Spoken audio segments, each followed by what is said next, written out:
So our first speaker is Jasmine Atkinson, and Jazz is the Community Engagement Officer on the Saving Devon's Treescape project, which is led by Devon Wildlife Trust.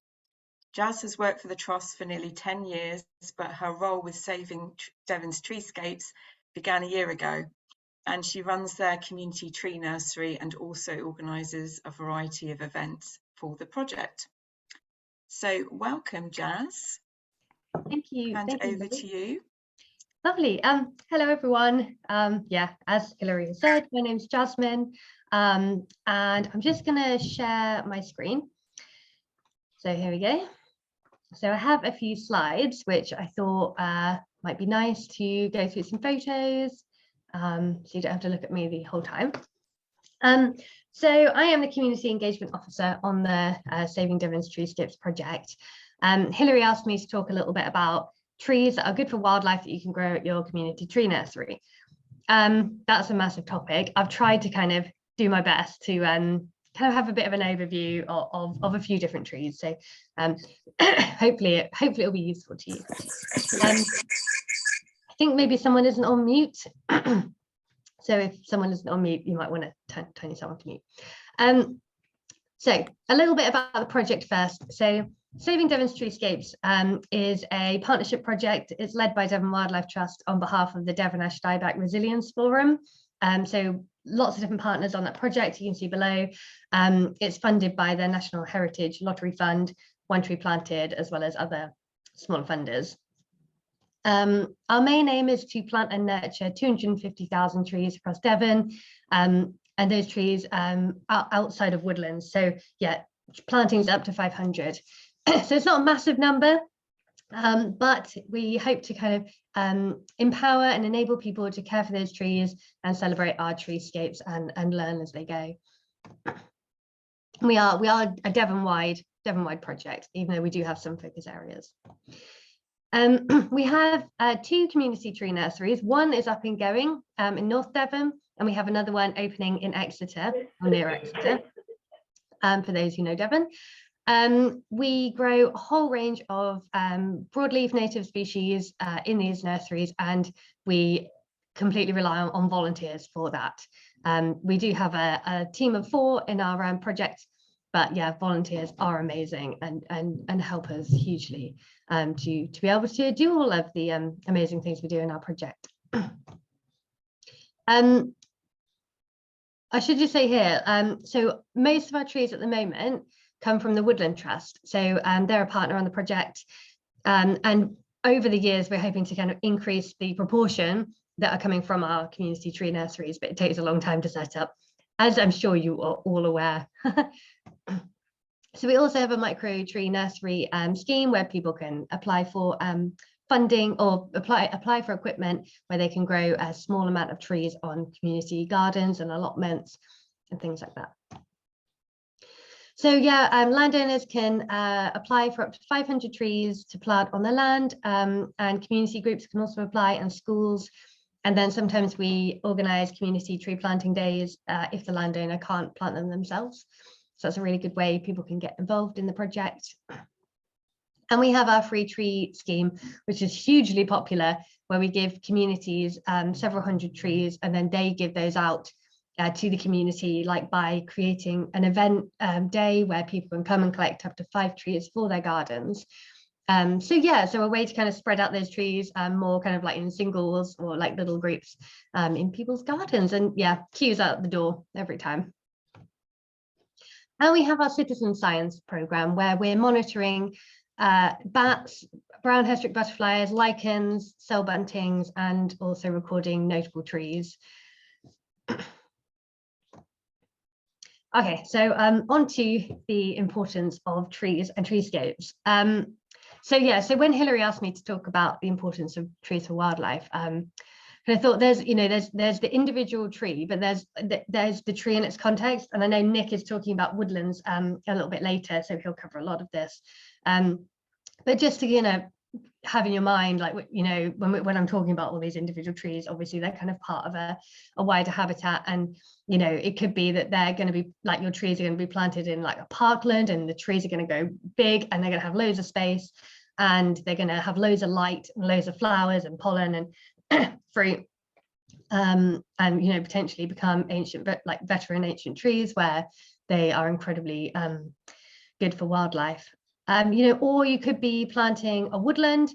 So yeah, I'll kind of leave that to Nick, but obviously like quite a different ecology and a different importance for wildlife, and not just the trees, but all the ground flora and that soil, which is just incredibly high in biomass and little microorganisms. And then there are hedges. So our project plants a lot of hedges, as we're in Devon. Hedges are big here, and amazing corridors for wildlife, and habitats throughout what can be like a farmed environment without very much other wildlife habitat. Hedges are really, really important. And yeah, a lot of the time you'll be planting your trees like the photo here, where you just kind of have a lot of plastic tubes potentially in a field, and you think, oh, it's not going to be very good for wildlife for a long time. But actually, we've had people say to us after 5 years, they have already seen like a significant increase in birds in a new planting. And we've also had records of harvest mice using nesting tube, using the tree tubes as nesting sites.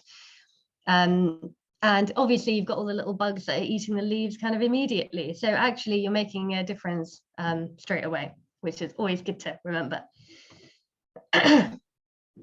So I wanted to start with ash because ash dieback is kind of the reason why our project came about. So the recognition that ash dieback is going to kill kind of up to 90% of our ash trees in Devon, which is, a massive loss. 955 species use ash, 45 of those are obligate, so they only use ash, and 62 are highly associated with ash. So yeah, that's really worrying for those species that are dependent on them. To put that into kind of like some context of that scale, there's 1.9 million mature ash trees in Devon outside of woodlands alone.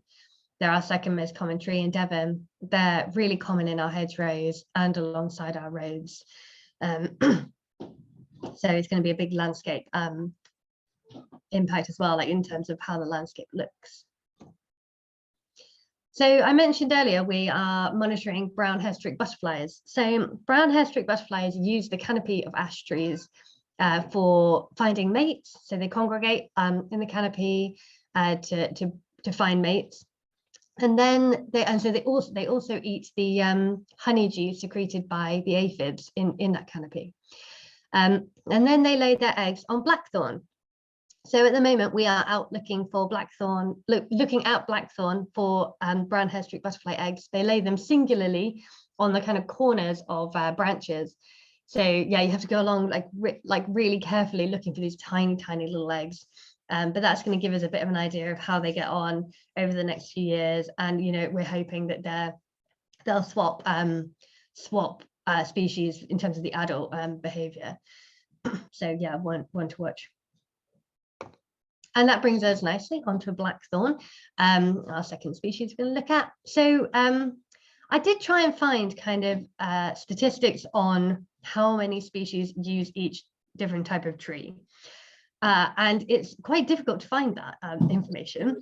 And so all of the numbers I've used are mostly insect and mite species numbers, and they're from a book which I've got over there. I'll grab it later, but it's the New Naturalist series, Tree One by Peter Thomas.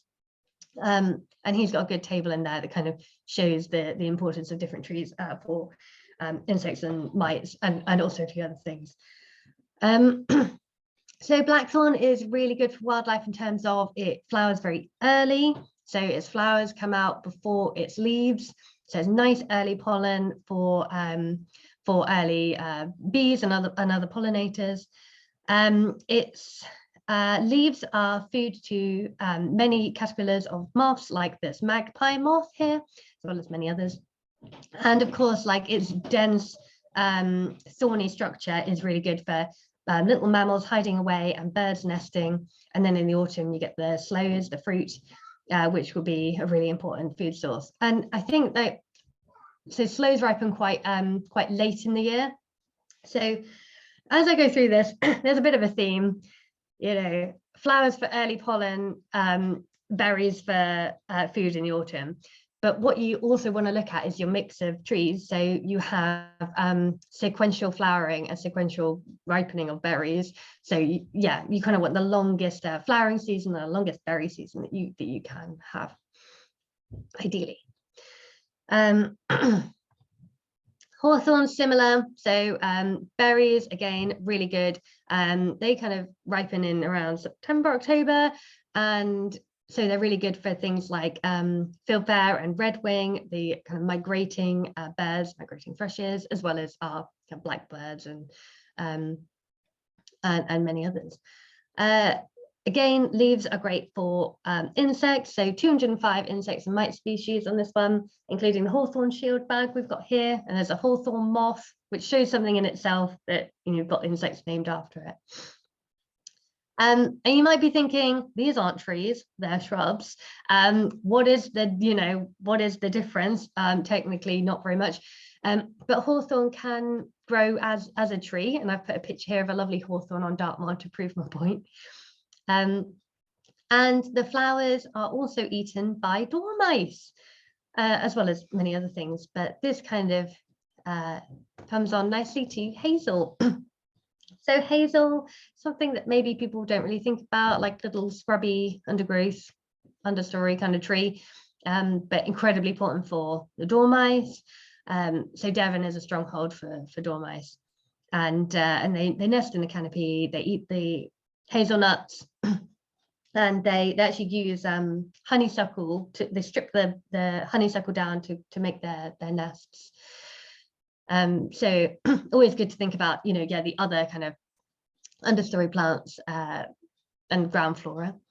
106 insects and mite species on hazels. The catkins are out now, so really, really nice early pollen.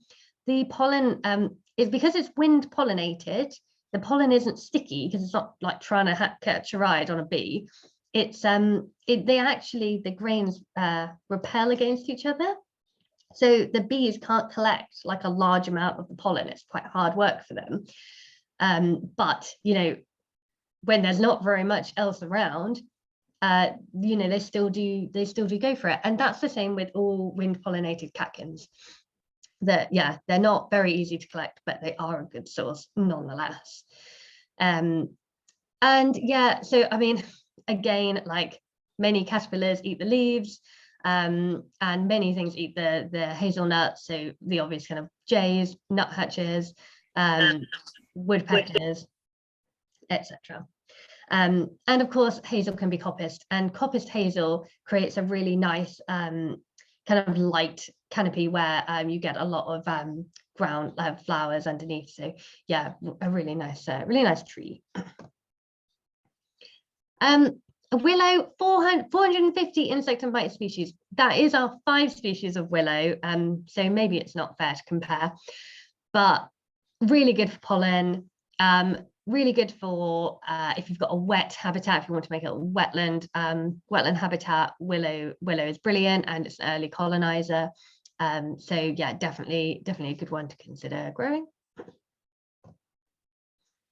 And crabapple, that's the kind of one everyone thinks of, I guess, when you say about pollinators and trees, because the flowers are very obvious and they look like flowers. And yeah, they are going to be nice sticky pollen. So 116 insect and mite species. And then you've got the fruit for mammals and birds in the autumn. Crabapple is also quite nice. It's quite small. So for a lot of people, if you don't have like a big old field, you've got a small community space or a garden, crabapple and rowan are really nice. Rowan is a really small tree, and we could be planting thousands and thousands because people can have them in their gardens and in small spaces, and they're a beautiful tree. Again, flowers in the spring, autumn in the winter, berries in the autumn, and berries are really loved by our thrushes. And they ripen quite early. So kind of end of August, we started collecting ours for our tree nursery. So yeah, if you kind of think of rowan like at the, well, wild cherry, really, you're thinking very beginning, like summer, and then kind of your rowans coming in, and then going through to kind of hawthorn and blackthorn like further along. And rowans also really attractive to aphids and sawflies, which are important food for chicks in the spring. Birch, 334 insect and mite species, so a pretty big number there. That is our 2 different types of birch, so silver birch and downy birch being better for kind of wetter habitats. They're great for colonizing woodland. They're not massively long-lived, but they grow quite quickly and easily on new ground. Their seeds are eaten by many birds, including this little lesser redpoll on the left. And their dead wood, hollow wood, is really good for things like woodpeckers and nuthatches that like to nest in their little hollows. And oak, of course, is our kind of mega city for wildlife. Now, I can't see the top of my screen because I've got all the buttons, but I think it's 2,300 species use oak in total. So that's a total number. And then 423 insect and mite species. So that's massive. And that is our 2, sessile and pedunculate, together. So all of these numbers are for mature trees. So as the older the tree gets, the more it supports. So oak, especially as it becomes veteran and ancient, is getting those nice cracks and hollow stems, and where the branches have fallen off, the nice holes where bats can go in and roost.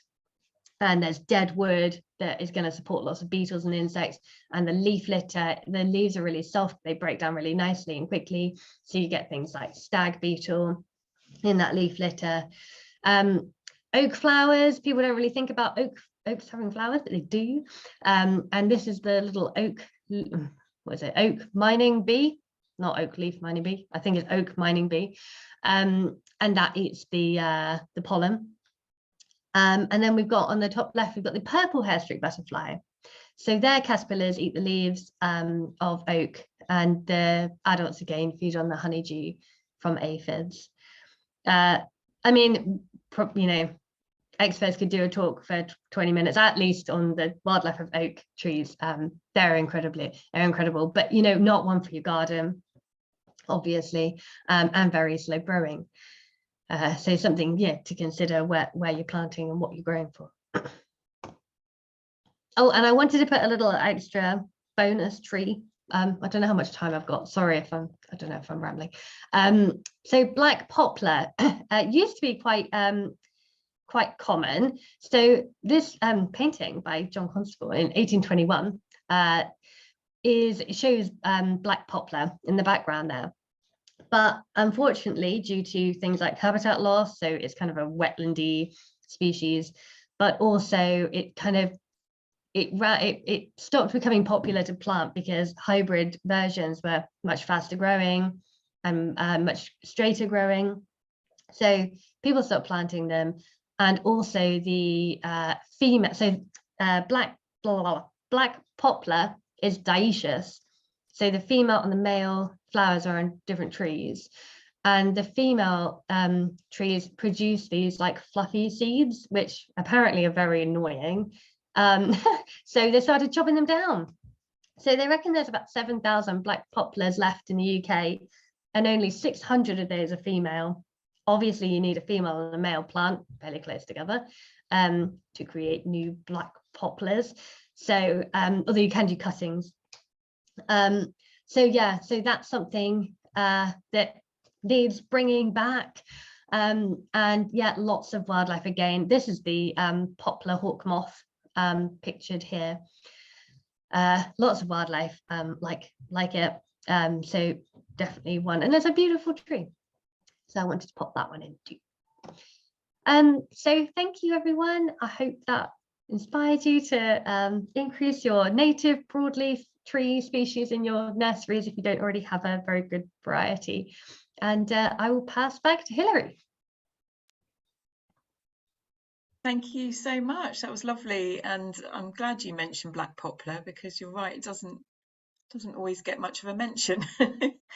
So we will be taking questions. As I said before, for those of you who have just sort of joined since the introduction, we will have questions after our next speaker, who is Nick Clooney. Nick is from Little Assynt Tree Nursery in the Northwest Highlands of Scotland. And Nick set up the tree nursery 10 years ago and has been running it since then. He's more than 30 years experience in the horticultural industry, including working on nurseries of all sizes, as well as being a landscape gardener. And he's lived in the Northwest Highlands for 25 years. So welcome, Nick. Thank you for coming along. Thank you for that introduction, Hilary, and thanks to Jasmine for an excellent presentation there. I really enjoyed that.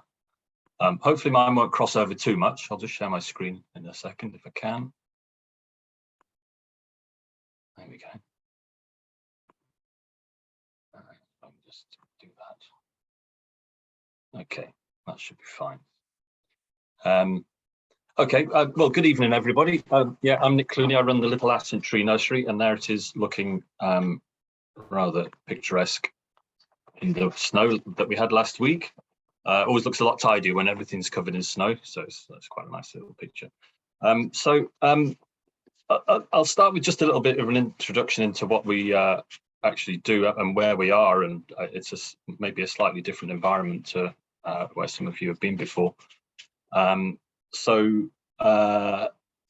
Little Assynt Tree Nursery is set up about 10 years ago. It was set up under the Coigach and Assynt Living Landscape, which is a collaboration of landowners in the area, some of them community landowners and some of them private landowners, working on landscape scale conservation projects over I can't remember the exact area, but it's hundreds of square miles of land which is owned by the partners in the project. And the lead partner in the project is Scottish Wildlife Trust, so they actually run the tree nursery. And we've been going for about 10 years, and that's basically who we are. Early on in the Coigach and Assynt Living Landscape project, it was identified there would be a need for a nursery because a lot of the projects that they were looking at improving ecosystems did involve improving woodland, which is quite depleted around here. There's a lot of bare land and sort of heathland kind of habitat, lots of peat and fragments of woodland which are kind of disconnected, and so a lot of work to expand those, to create new woodlands and to connect fragments together is what we were doing. And the need for a nursery was really down to getting local provenance trees, because as a lot of you probably know, if you collect seeds locally and grow them locally and plant them locally, they do a lot better than if you're buying them in from away, especially if you have a slightly odd climate like we're up on the northwest. It's kind of, it is a different climate to most of the UK, and a lot of the trees, you know, that are grown locally from local stock do a lot better. And yeah, so we acquired the site. As I said, that's an early picture when we just got the tunnels and the shed up, so there's no trees growing on site at all. I'm guessing that's my shadow in the picture. Not a great photography person myself, but there you go. And so we've built it up over the years.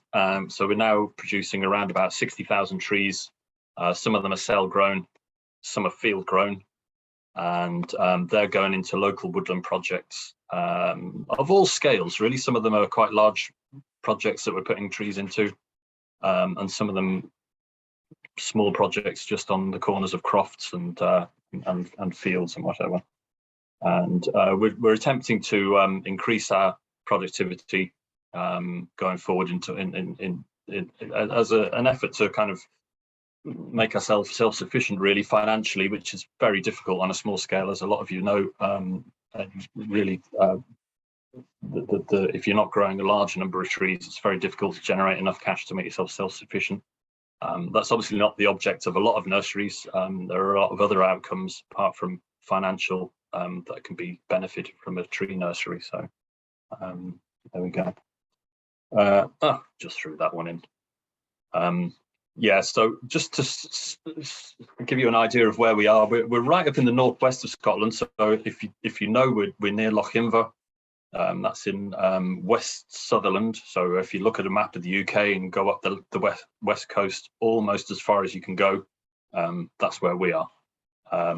So the environment is coastal, obviously. So these are some islands just opposite where I live. There's a lot of heathland, like this. When I was saying bare land, it's kind of this is blanket bog actually. So we wouldn't want to be planting on that. But the hill behind is a sort of land that may at some point be considered for woodland. And you can see there's virtually nothing there. It's kind of a heathery, rocky kind of landscape, which does have its own biodiversity, which you don't want to crush by covering everything in forest. But the natural kind of state here would be to have a kind of a patchwork effect of you know, some peat, some bare mountain areas, and some areas of woodland as well. Yeah, there's a lot of that as well. Big rocky mountains, obviously not a lot of forestry up there, but there are montane species of willows and things like that. So woody plants do grow up there. And whether you decide to call them woodland or not is up to you. But obviously the height of the trees diminishes as you go up a hill, and at some point there is a point where tall trees won't grow, but small woody willows and the like can grow. And there's some nice, that's a nice salmon river, actually, the River Kirkig. There's some nice woodland on the edge as well. So there's quite a lot of fast flowing rivers. And we'll talk about the kind of woodland we get around those as we go on. And lochs, lots of fresh water. And again, you know, quite a lot of them are like that. There's no tree cover at all around them. And they tend to get quite acidic, which limits the amount of biodiversity of aquatic life that can live inside them. So planting trees around them can actually improve that environment to some extent. And then that's a typical piece of croft land. So crofting is kind of the small holding based agriculture that we have in this part of the world, in the Western Isles and the Highlands, where people have small plots of land and they have entitlements to graze the wider estate. Yeah, so there's quite a lot of that. So improved grassland or rough grassland.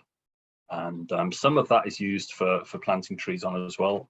So a lot of crofters would end up doing that kind of thing.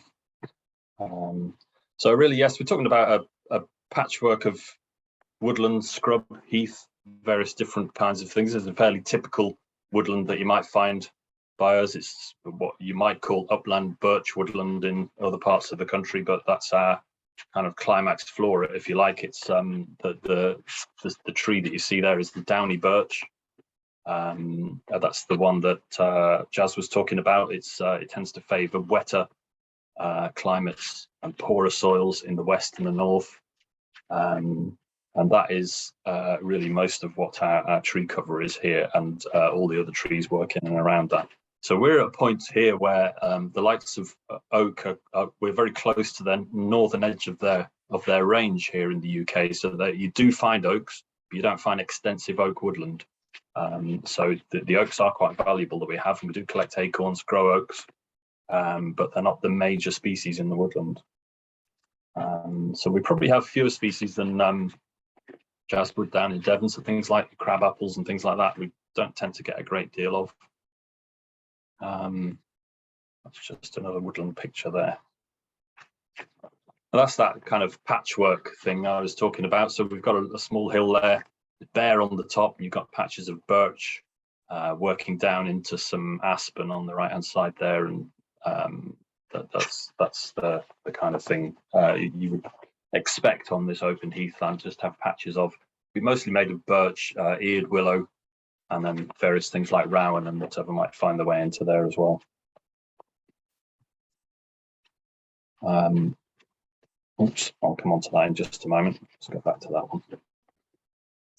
one. So yeah, we have fewer species, and there's quite a lot of mountains between us and where a lot of other forestry is, so or woodlands are. So it's very patchy up this end. So some of the genetic populations that we have here are quite unique, and we need to be thinking about preserving those, making sure that we're actually growing from local seeds and not bringing things in that dilute them. There are certain species where that's actually quite important. Things like the Scots pine and the oaks as well. Things that are on the edge of their range, they behave differently to how they do down south, and they've adapted. They are sort of on the edge of their range, so their genetics have kind of adapted to that over generations to cope with the conditions that we've got. So a lot of our trees will go into creating new woodlands. So there's a bit of open heathland, which that's a guy called Nigel who volunteers for us at the nursery actually, and he's managed to lease a piece of land, and he's covered it in trees. So these trees have been in for a year or two, and they're just getting away quite nicely. And it's amazing how quickly you do see the wildlife start to come back to a site like that. I mean, there will be, as I say, there will be wildlife there already, but different species start moving into these heathland areas. And you know, Nigel's already reported seeing various birds coming and just hanging around the trees. They can use them as vantage points, but also, as Jazz said, there's already insect populations and mites and various other things feeding on those trees that the birds can utilize. It's another small woodland project which is on a piece of croftland. So this is a guy who had quite a lot of rough grassland and got a bit bored with keeping sheep on it all the time and wanted to do something different. So he's given over part of his croft to woodland. So they're planted up with some alders and can't see what else, some rowan in there. I've got another angle on that one. Obviously, a little bit laissez-faire about whether the sheep get in there or not, but yeah, I found that one in there the other day, but there we go. So obviously needing a bit of shelter. That's quite an exposed spot. It's right on the edge of some dunes and the sea just out of shot there. So it is quite an exposed site. There's not a lot of shelter around it, so they're taking a bit of time, some of these species, to find their way out of the tubes. But that is the nature of growing things up here. It is, things can be quite slow. But you can see at the bottom, the alders and willows have got away really well in the wetter ground. So, you know, that's quite a successful project overall.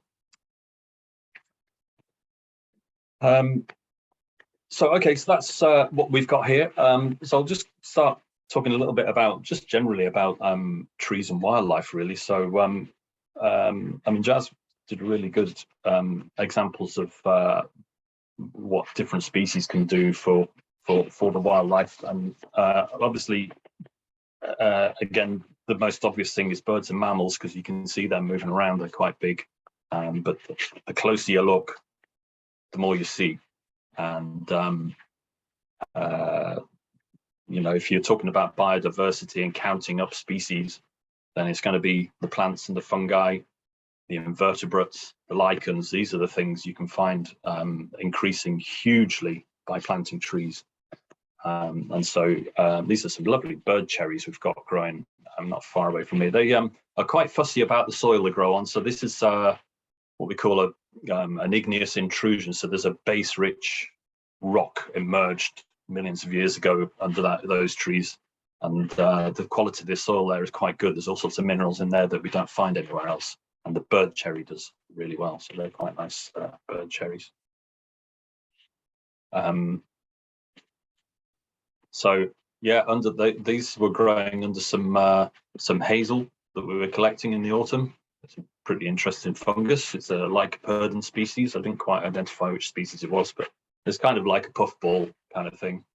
But some of these fungi associate with certain species. So you know, you put hazel in, for instance, and a whole range of fungi will start growing underneath them. And if you plant birches, you'll get a different range of fungi. So again, planting a diversity of trees, you can encourage different fungi which are really important to the ecosystem. I haven't got time to go into that tonight because that's the whole story in itself. But yeah, they're a big part of the diversity. That's speckled wood butterfly. It's looking a bit worn, it's a bit ragged around the edges and not quite as brightly coloured. So obviously a few weeks old, that one.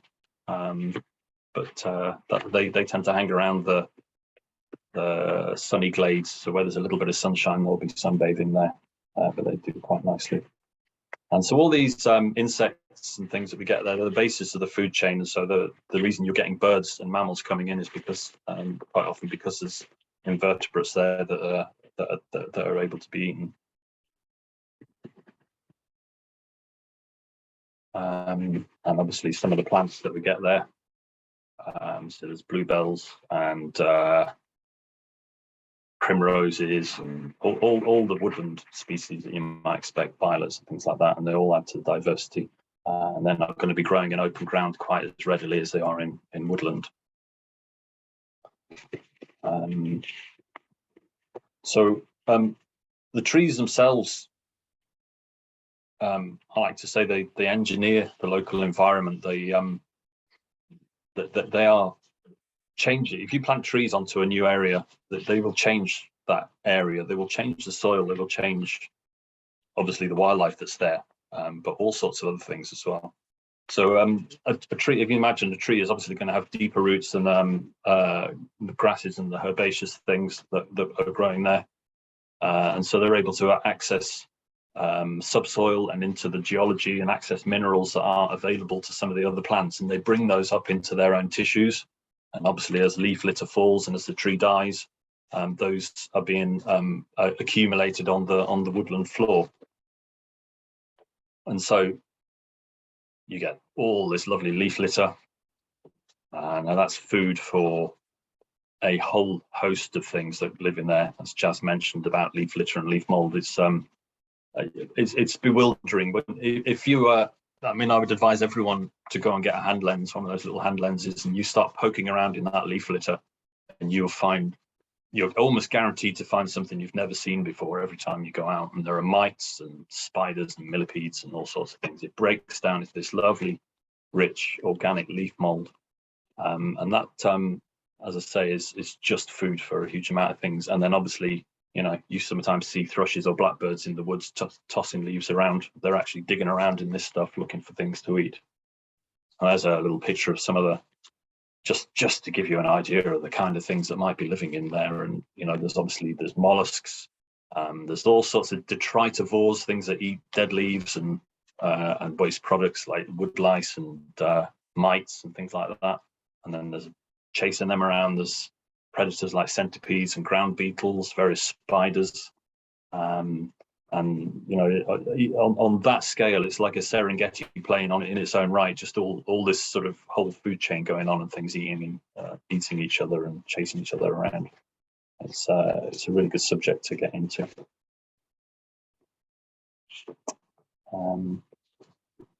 And just casting shade, obviously it makes for a cooler environment. And obviously you've had quite a hot summer down south. We didn't get one here, I might add. I'm not bitter about it, but we didn't. But obviously there's a lot of species suffered quite badly in the heat and the drought. One thing that a woodland can do is provide a bit of shade, and obviously it keeps the woodland floor at a more regular temperature, and obviously that makes it a bit easier for a lot of species to stay within their comfort zone and thrive a lot better. So there's all sorts of things that will do a lot better of that. And the ground flora that you get in a woodland, again, you know, ferns and all the other things that we mentioned all add to it. There's a nice bit of woodland right on the coast. It's on a rocky shoreline. I think we talked about a patchwork earlier on. Edges are the places where you quite often find the biggest amount of biodiversity.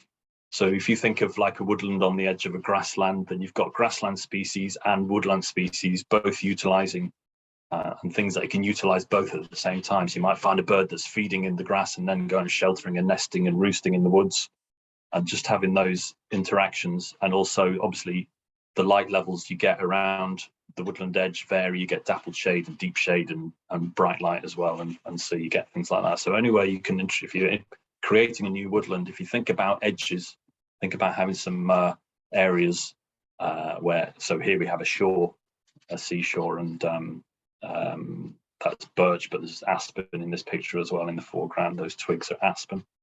And I know there are otters there that hang around in the woods, in the rocks, and have easy access to the sea to go and get the fish and whatever else, and crabs and things that they're eating. So edges, I'm a big fan of edges.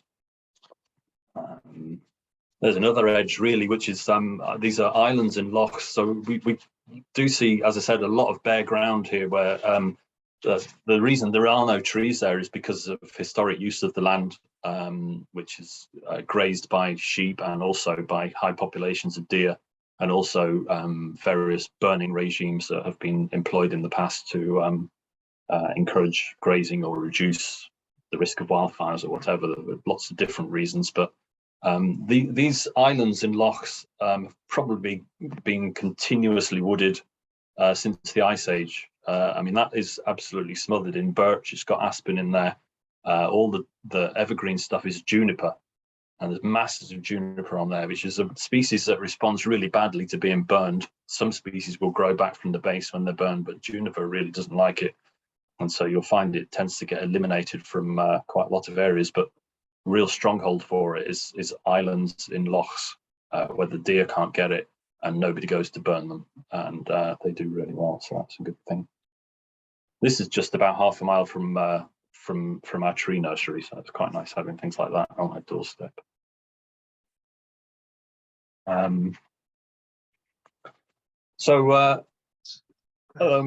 This is another edge environment, really. It's what we call riparian woodland, so woodland on the edge of rivers, and that is, I mean, that has really hit the spotlight recently with, especially with the hot weather, in that the headwaters of some of these streams, the water has been getting warmer year on year, which is a massive threat to some of the wildlife that lives in there, particularly migratory fish. So things like salmon and trout, which come up this river. Certainly sea trout come up this river. It's got freshwater pearl mussels in it, all sorts of things like that. There's an upper limit to the temperature that they want to be living in, and if the water temperature exceeds that, then fish eggs start dying, freshwater pearl mussels start dying, and the whole ecosystem starts to collapse. And there's been a massive push recently to start thinking about this and doing something about it, and planting more riparian woodland to help shade the rivers and keep the waters cooler. The added benefits to that are that trees drop stuff into the water, so there's leaves in there, there's twigs falling in, there's larger branches, and there's whole trees eventually as well that fall into the river, and they provide a whole lot of nutrition into the water that could be used by all sorts of aquatic insects and various other creatures that live in the water, which again provide a food source for the fish, and then that adds to the food chain that way.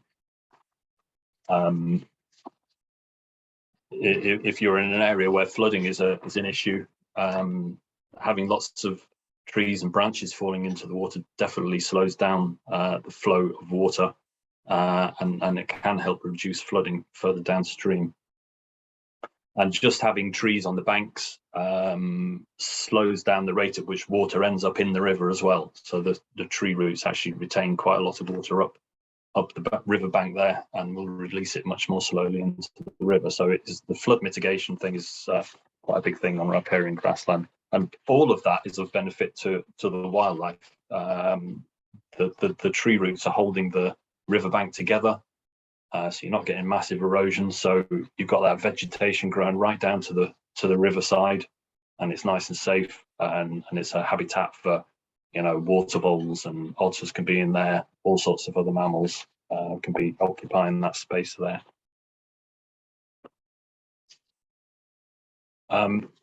So, well, Jazz did quite a lot of species. I'm not going to do very many species, but I'll just run through this one, because this is, as I say, it's our most important tree here. Really, is the downy birch, which in England you would probably think of that as a colonizing species, something that comes in first and then other trees follow. But as I said, this is the main constituent of our woodland. So if you think of the boreal forest that goes all the way around the northern hemisphere, across northern Scandinavia, the north of Russia, right through to Canada, it's made mostly of downy birch. So if you look at these pictures of Finland forests, it's mostly downy birch, and we've got basically the tail end of that up here in the north of Scotland. And it well, Jasmine gave you all the numbers. I'm not going to give you any more numbers about how many species utilize this, but obviously it's a very important species. And as soon as you plant these, you start. This is right next to our tree nursery. Actually, it's a fantastic group of old downy birches. I have no idea how old they are. They're not the longest lived of trees, but they might be 50, 60, 70 years, something like that. I don't think they live past 100 really. But as soon as you plant them, insects start appearing, birds start appearing. They're quite fast growing when they're young, and they can produce a woodland cover very quickly, and lots of really nutritious leaf litter too. The other thing that we get here is we're in the northwest. We get quite a high rainfall here, and a lot of the woodland around here is described as being part of the Atlantic rainforest, which is a thing, a rainforest in the UK. You might not think it is, but it is. One of the features of that is the fact that we have high rainfall. It's very humid in the summer. It's much cooler than it is in inland, and that's perfect conditions for growing lichens and mosses, bryophytes in general, and that can be a huge part of your biodiversity. These are lichens growing actually on the bark of the birches, and you can not see the birch bark at all. It's vanished completely under the population of lichens. It's a fantastic thing, and there's a couple of them there that we've just seen slightly more close up. They're wonderful things. Again, if you get a hand lens on those, you know, you could be there all day just looking at.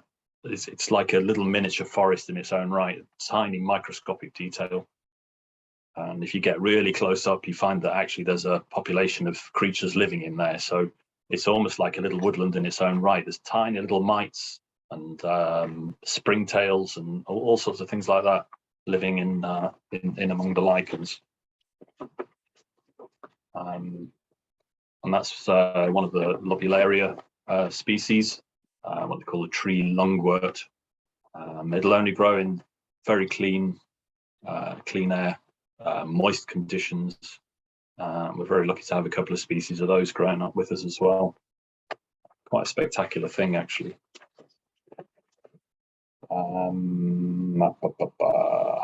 Yeah, too. And this is underneath the birch trees as well as an old stone wall. And again, it's picked up all the lichens and mosses that you get in the growing on the trees, also grow on the bark.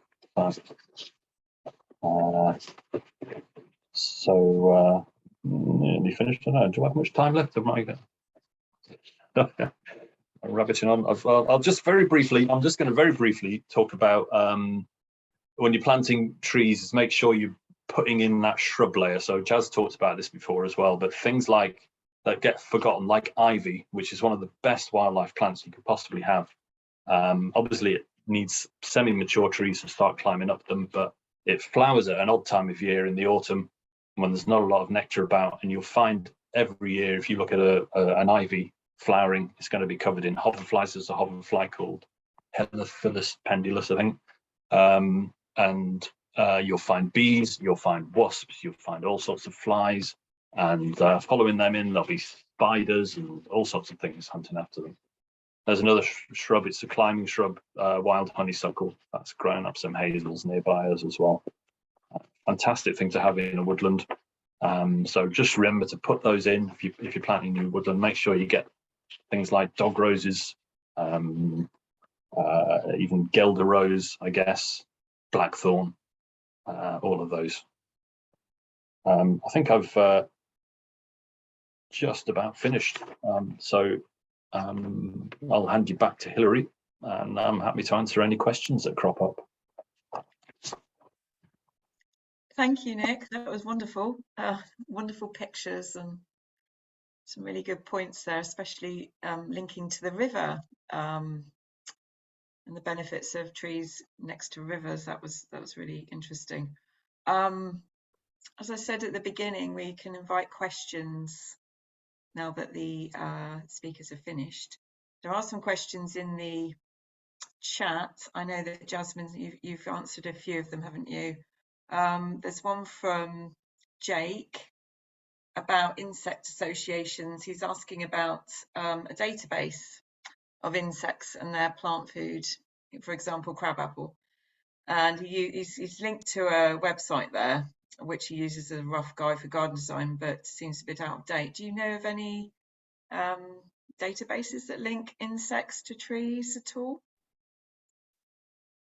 No, I mean, I put in the chat the book that I use for the insect numbers. I don't know, Nick, do you know of a database? I don't know of a database as such. Mr. Google's quite good. You could try using him. Yeah, I don't actually have a publication or access to databases like that, I'm afraid. Okay, so Claire has a question. Are you there, Claire? I can invite a few people to, if you want to raise your hand as well, we can do it that way. Use the raised hand option in the reactions to indicate if you'd like to ask a question directly to our speakers. Yes.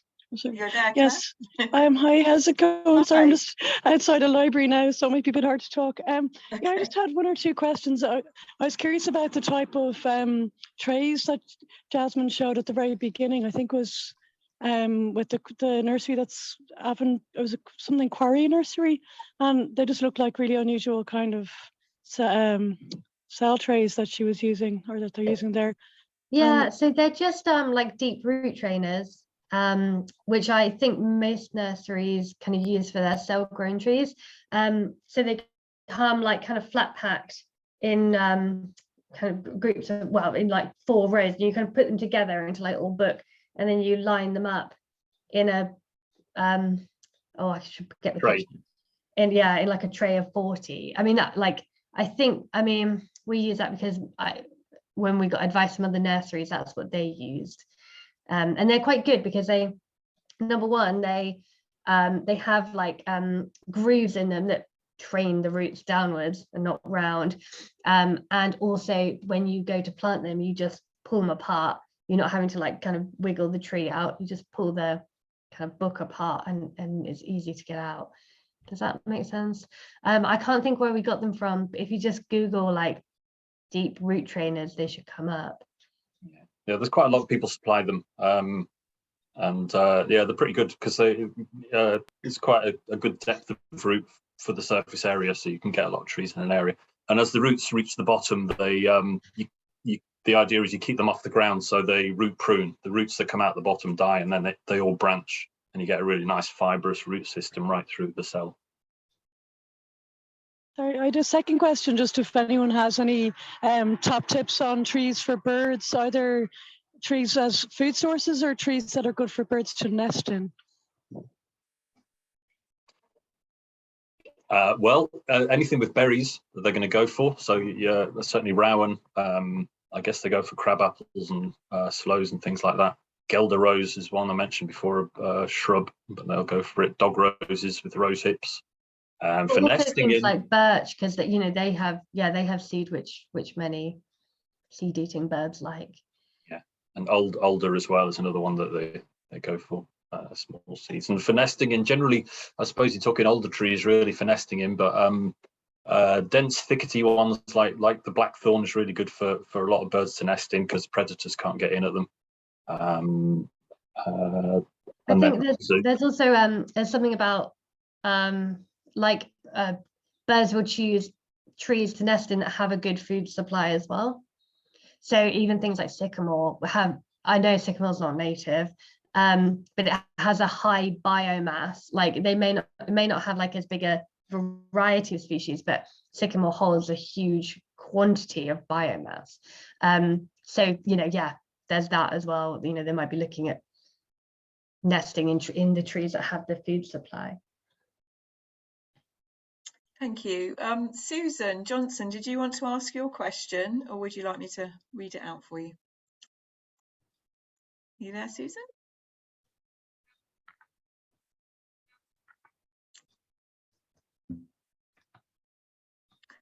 She was just asking if about learning from any failures, notable failures. Failures in terms of like tree growing? I believe so, yes. Yeah. I'm not sure if it's directly related to wildlife or just in terms of growing trees. Well, I mean, Nick, you've been Well, we have a lot of failures. Everyone makes mistakes and stuff dies occasionally. You just have to learn from it and move on. But I'm trying to think of anything specific that people could learn from. I mean, you know, sometimes like I don't know, the one that gets me every year is rust fungi on the leaves of birches and willows mostly. And we end up having to spray some of it, but if you don't, it can just go through the whole crop.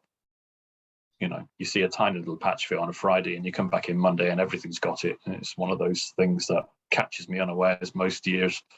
So I keep saying I'll do better next time, but don't always. Jake, I noticed you got another question here about the benefits of coppicing. Would you like to? Hilary, sorry, before you just ask the next question, I have just thought there is something we have. So the type of compost that you use is probably like a big failure point. So obviously you want to use peat-free compost, and they do vary like a lot. And when we started, we used the type, I won't name the brand, but it dried out like very quickly. And that is like a huge problem with peat-free compost. So like that, I would say, is something to like experiment with and find the type of compost that kind of you know that you're going to have success with. We do use the Silver Grow, Melcourt Silver Grow multi-purpose. I think that's probably what like a lot of nurseries use. So I think that's kind of like our kind of big one. But we do have many failures and like not failures, but many small challenges that we have to overcome each time. And I would really recommend the Facebook group, this Facebook group, because you can put up your questions, and if you can see something is going a bit wrong, there's normally somebody who's had that before and they can kind of advise you a little bit. Yeah, absolutely. Yeah. Sharing advice is good. There's a one in Scotland as well called the Scottish Small Tree Nursery Network as well. It's worth joining if you haven't already done that. The compost is a good point. I mean, I find if there's a lot of coir in the compost, it tends to not hold water and nutrients very well and does tend to dry out very quickly. The Silver Grow that Jazz mentioned is much better, but some people say it holds too much water and it can lie a bit wet in the winter. So, you know, but yeah, suck it and see, and it's going to work differently in different environments depending on how you're growing things and how much rainfall you're getting in the winter and things like that. So it is a kind of suck it and see thing. There is no right answer to a lot of things. That's a good point. So Jake, are you there? Would you like to read out your question, and then we'll probably go to Janet and then Sandra?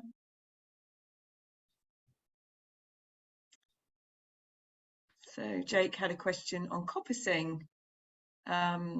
Benefits of coppicing on species. So I'm assuming he means wildlife species for diversity, in terms of a mosaic of habitat. Yeah, I think he was asking for like, have there been any studies? Yeah.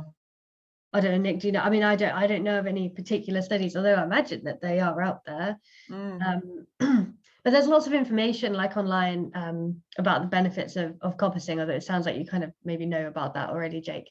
But yeah, and actually probably Nick is probably better to talk about this than I am, but the process of rotation and that change of when it is first cut, lots of light getting through, and there's flowers that have been kind of dormant, like the seeds dormant, like coming up.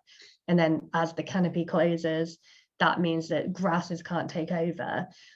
So yeah, very, very good for lots of different types of wildlife. I don't know, Nick. Yeah, well, I've no expertise on coppicing, but I mean, I have done a little bit in my time, and yeah, it's great. I think it might be worth you know, getting in touch with people like the Woodland Trust or the Tree Council and people like that, charities that work with trees and promote trees. Probably have a lot more information on that than I do, and maybe the previous question about databases for insects and species using different plants might be worth just chasing that up. Yeah. BudLife is another organisation, really good organisation. BudLife is a good idea. Yeah. What I'll try and do is find some useful databases if I can, and put them in the email after the session when I send out the recording link. So try and make note of all these things. One thing I would say is, if you're planting trees, is plant a diverse range of trees, because every tree comes with its own entourage of insects that associate with it specifically. So if you plant one species of tree, you will get those insects with it. If you plant 10 species, you get all the different ones that come with 10 species. So yeah, variety, diversity. Yeah, and that will make your treescapes more resilient as well to any future diseases and climate change. Yeah. You know. Good points, thank you. And Brian's put a useful tip in there about using cardboard around new trees for initial weed suppression, and also encourages numerous invertebrates, which the birds love, and then scatter the cardboard. So that's a good little tip there. Janet, would you like to ask your question? Yes, I just wanted to ask, you didn't really mention any conifers at all. And I know we've only got Scots pine, but they must have some benefits too. So yeah, absolutely. Yeah. Well, we've got 3 species of conifer in the UK, and they all have their own wildlife associated with them. The one that we grow mostly is Scots pine, because of these parts, there's still remnants of the old Caledonian Scots pine forest. They used to cover most of the Highlands, and so we can collect seeds from some of those old trees, and we're producing some of those.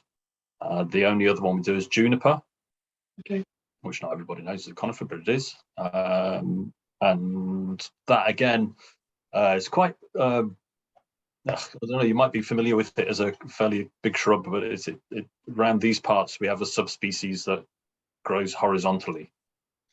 And it's what subspecies Nana, I think it's called. I've got a picture of it if you want to have a look. Do you want to have a look at a picture of it? Yeah, go. Hang on. If I can find my And those are going to be really good for nesting birds as well. Yes. The person that was asking about nesting birds, because obviously they've got cover when our broadleafs don't. We only grow broadleaf at our nursery, so I'm a bit tunnel visioned on that, so apologies for not including Scots pine. Would you include larch? Oops. There you go, that's juniper. Oh, lovely. Can you all see that? Yeah, that's grand. So it kind of sprawls rather than grows upright. So that's grown over a crag not far from my house, actually. It's masses of berries on it. And so there's the berries. So we collect those. They're very slow to germinate, let's say. So, and the other one is I wanted to ask is you're not making your own compost? Leaf mold is fantastic as an alternative to quark. You know, it's retaining the moisture and stuff. So, yeah, I'm interested. Quite agree. In not making your own. Quite agree. If you can get hold of enough of it, and you've got, well, for a lot of people, it's time as well making these things up. But no, by all means, you can make your own composts, and there's a lot of advice online about how to get the right mixture of different things, things like that. So the other conifers we have is the yew, isn't it? So. Oh yes, of course. You obviously you've got the berries there, even though they're not berries, of course, but people call them berries. And obviously they're another one that produces dense thickets, so it's great shelter for all sorts of things to go and hide in there and nest in there and roost in there. Yeah, lots of nooks and crannies in the bar. Yeah. Fantastic. Thank you. Perhaps, Hilary, there's a topic to be had on composting think at so. tree nurseries. Yeah. We're only 2 years into our tree nursery, so our plan is to compost. Although, as Nick says, it's time and also like material. So yeah, it could be a good one to have for a future week, perhaps. Definitely.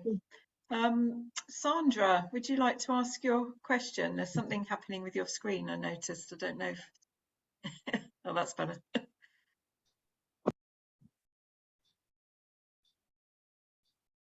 Oh, she's gone. So Sandra's gone. Okay. Can you hear me?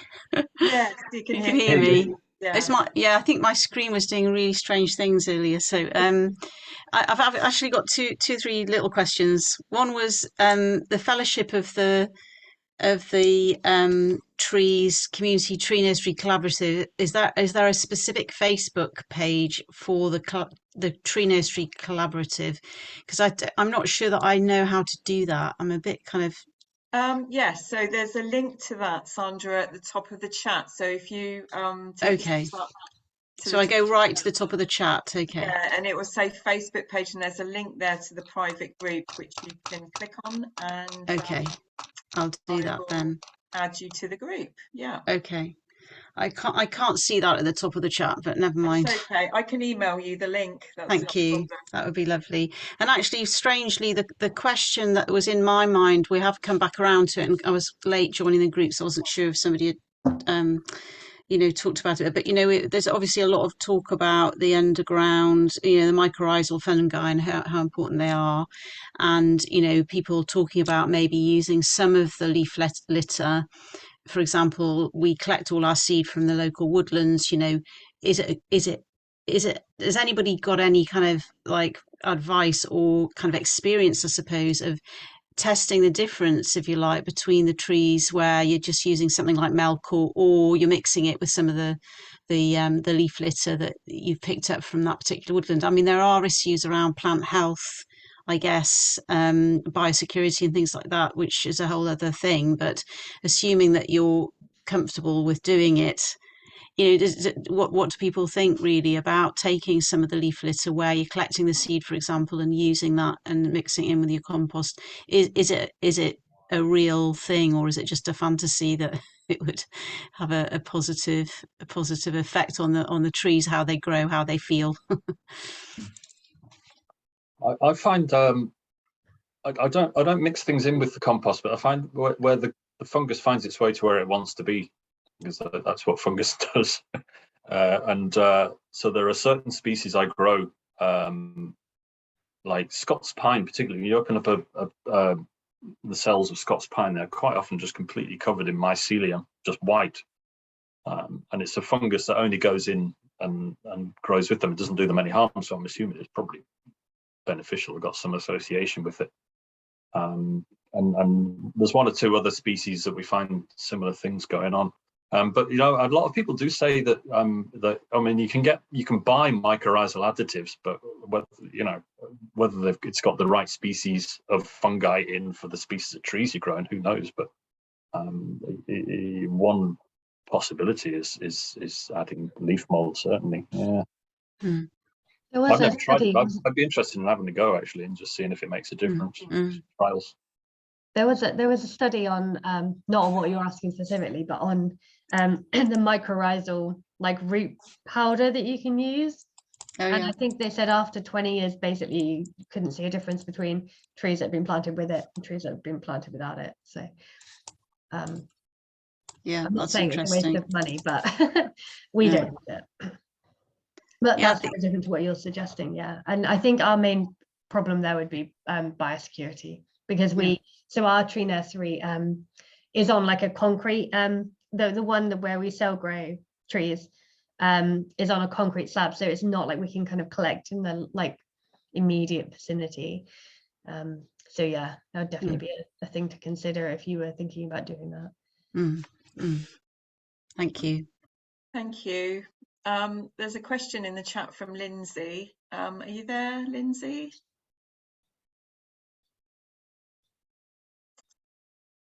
don't know if she's there, but she's asking about good species of tree for limiting the flow of water with flooding. She lives in a chalky area, chalk stream, so. Yeah, I live near Chichester, and hello, and I am a tree warden, and I was just thinking, because the River Lavant has flooded the village green, and your point about you know, planting along riverbanks to limit the flow, obviously it would have to you know, go beyond this particular parish, but you know, we are looking at planting along riverbanks because there's lots of trees getting old and having to you know, be replaced. So any particular trees better than others? Well, Chichester is about as far from me as you can get, I think. Yes, I think the range of trees available might be different. I mean, what I would say is go around your local area and look at trees on riverbanks that are doing well, and just think about those. Up here, I'd be thinking about willows and alders. Aspen, obviously birch, but you know, and some of the shrub species as well. Gelder rose often grows on riverbanks, various things like that. So yeah, we would predominantly say the alder is really good. It puts its roots down into the water and will actually grow in the flow. That can help to alleviate flow as well. But you know, there might be different things. Might be black poplars and things like that grown by you that we don't have here. Well, certainly we had alder in West Wales, where I was on a farm, and it was very marshy, and they thrived. So yeah, but obviously we must find suitable alternatives for West Sussex. But I mean, flooding is going to become more of an issue with climate change. So you know, we need to manage it better naturally. Yeah. Thank you. Yeah. Thanks. Chris. Hi, Chris. You got a question? Hello there. Hi. Nick, I'm inspired by your talk. Good. Are you free from sheep and deer? And if not, how do you deal with it? Well, the nursery, touching wood, is free from deer and sheep. So we've got a big deer fence around it. That seems to do the job. We're also kind of stuck out in the middle of nowhere. So again, touching wood, we haven't got rabbits either. So our main pest, I suppose, is we get a lot of voles that like to sort of eat all our hazelnuts and acorns and things that we plant. So that's a constant battle, but you know, there are worse things to have, eating your crops. And certainly, you know, we'd have to have a zero tolerance for deer and sheep on the nursery. But you know, certainly outside the nursery, people are planting, and not all of them can afford to put fencing up. So you know, various types of tree guards and different ways of protecting them are necessary, because if you don't do that, the trees just don't get away. Is that because of the deer? With us, it's mostly deer. Yeah, I mean, near the crofting areas, and there's sheep as well, but there's deer everywhere away from. I mean, there's large areas up here that aren't agricultural at all. There's no livestock, but there are plenty of deer. Yes. Okay, thanks a lot. No problem. Thank you, Chris. Janet, did you have another question?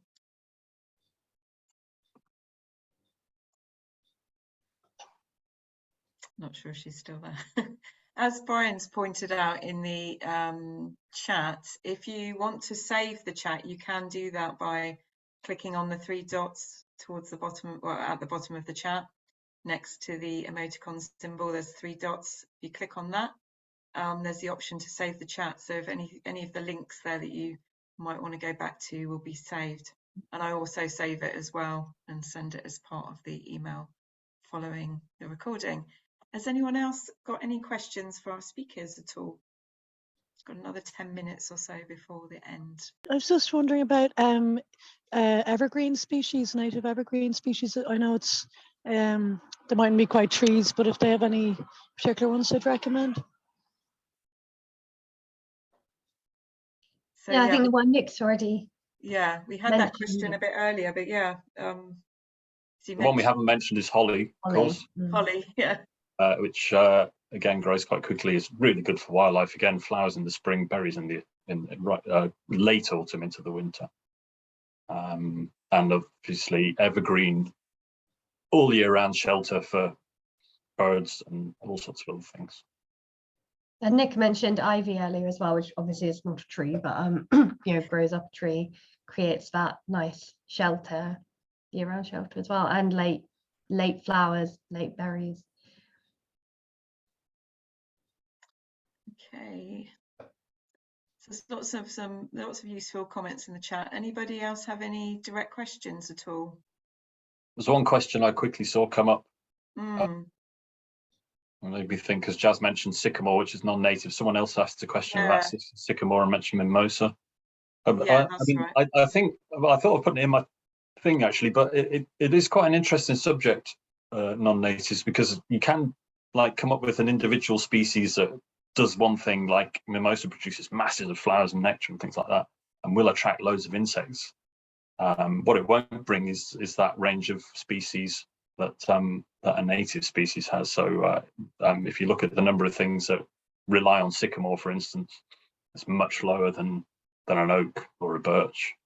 So although you will be attracting things and you will be providing a service, whether it be a food source or, you know, some shelter, it won't be quite as diverse. But that doesn't mean don't do it. And so diversity is really important. So dropping the odd, you know, if you've got an area with red squirrels, spruce could be a really good thing to plant because they love the cones, you know. So it's one of those things. It's kind of a matter of taste, really, whether you want those in your woodland or not. Steve, you have a question? Yeah, have either of you experimented with the ideas of, where is it? I've got it in my notes, of the Japanese biologist Akara, my pronunciation is Miyawaki. The mini forest things where you're planting really close together, that you're planting the forest rather than planting the trees. Have either of you had the experience of using that system? So we haven't. We recommend for like a copse, we would recommend 2 meter spacing. But we guard, you know, we put tree guards or fencing on our trees. And I know, yeah, if you can plant much more densely, which is kind of a more natural regeneration type density, which then perhaps you don't need to protect those trees because you're kind of assuming that you're going to lose some as well. I don't know, Nick. Well, I think so. I mean, that's probably all correct. Yeah, I mean, we see regenerating birch here where they really are on top of each other, and you know that as they mature, some will die. But I don't know whether it's a protective thing for the ones in the middle that don't get browsed. I suppose that might be one thing. I don't really have any experience of doing it as a planting thing. Let's say you normally plant them 2 meters apart, and by the time they're mature, they still need thinning. So I'm happy if you could put a link on the chat to have a look at that. Okay, I mean, I'm planting 2 foot apart of mixed species, okay. And the whole idea is that you're planting a forest rather than trees. So it's following that thing that you've got a gap in the canopy because something has gone down, that everything rushes to grow and they push each other up, and so no staking, no plastic. Look after it for I assume it will result, and I may be wrong, but I assume it will result in much straighter, taller trees with less branches lower down. I don't know. I mean, they've been planting, it's happening in a lot of places. They've planted like that all around the Périphérique in Paris. Right. It's happening in a lot of places. You're meant to be able to kickstart a forest kind of environment within about 20 years, which would normally take 100 years. So you're kickstarting the environment quickly. I'll put the link in the chat. To spend a lot of money on trees to do that. Yeah. but in a sense, if it's late in the day, we need to do whatever we can, you know, we need to move quickly. Thank you so much. That's really interesting, actually. There is a link. I think Taliesin's put a link Oh, cool. to those methods. Yeah. Yeah, brilliant. Thank you. Thank you. Tony Langford, do you want to ask your question? Yes, hi, thanks. Funny enough, my question was about density of planting, so it's very similar, but just actually kind of building on what you've just been saying. Do you know, or have you worked with the principles around forest gardening in a kind of permaculture sense, or the idea of, I suppose it comes back to planting a diversity of species, but the idea that then it's a permaculture system where the trees effectively benefit each other or support each other. And if that's the case, do you think that means that then after a certain amount of time, there's less requirement for maintenance, because they are, once they're essentially established after, say, a couple of years, they are supporting each other there because they've been planted in this way. Is that something that you've experienced or work with? I'm going to let Nick answer that, because we plant mostly hedges and small copses, rather than like big woodland plantings. Well, we've never specifically done that, I don't think, but I mean, it's almost inherent in designing a good woodland planting, I think, is getting the blend of trees right so that they'll actually live alongside each other, rather than, I mean, it almost contradicts what the guy before said. You don't want them crowding each other out, but you do want them to grow well together. So making sure there's, you know, the things like the climbing shrubs and things like that in there that will find their way up. Yeah, I mean, I understand the principles of permaculture, and I think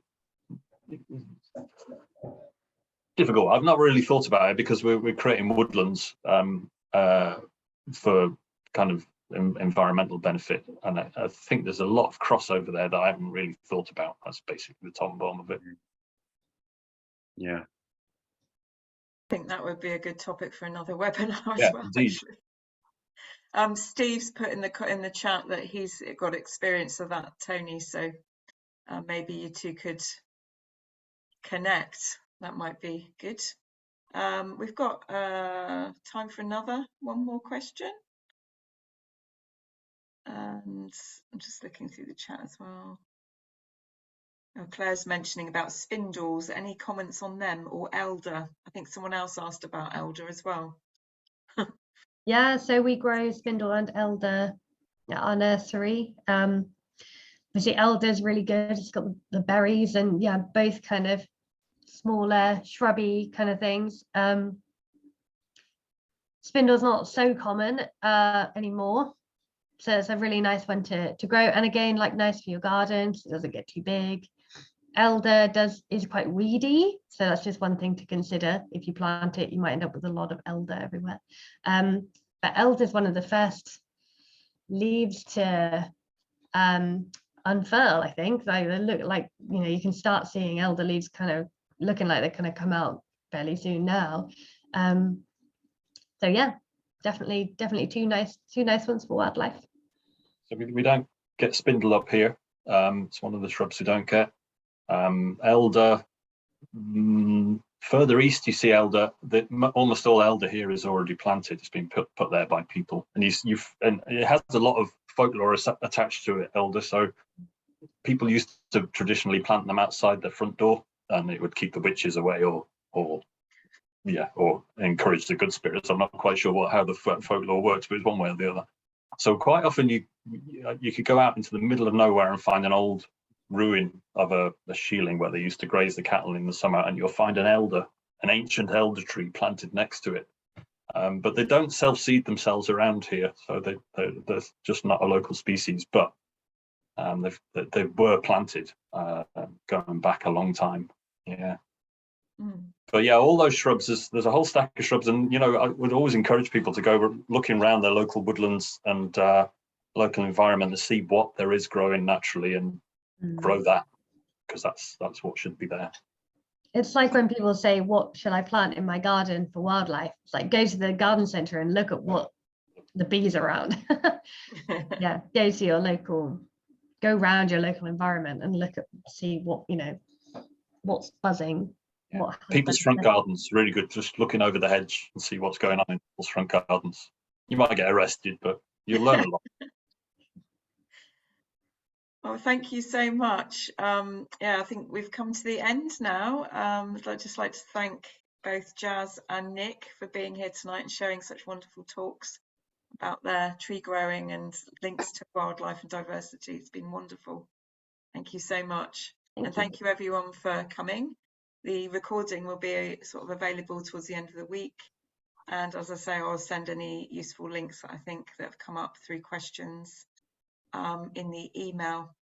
So yeah, our next webinar will be towards the end of March, and I'll be updating you sort of in the next few weeks about the date for that. So have a good evening, everyone, and thank you. Thank you. Bye-bye. Thank you. Bye. Thank you. Bye-bye.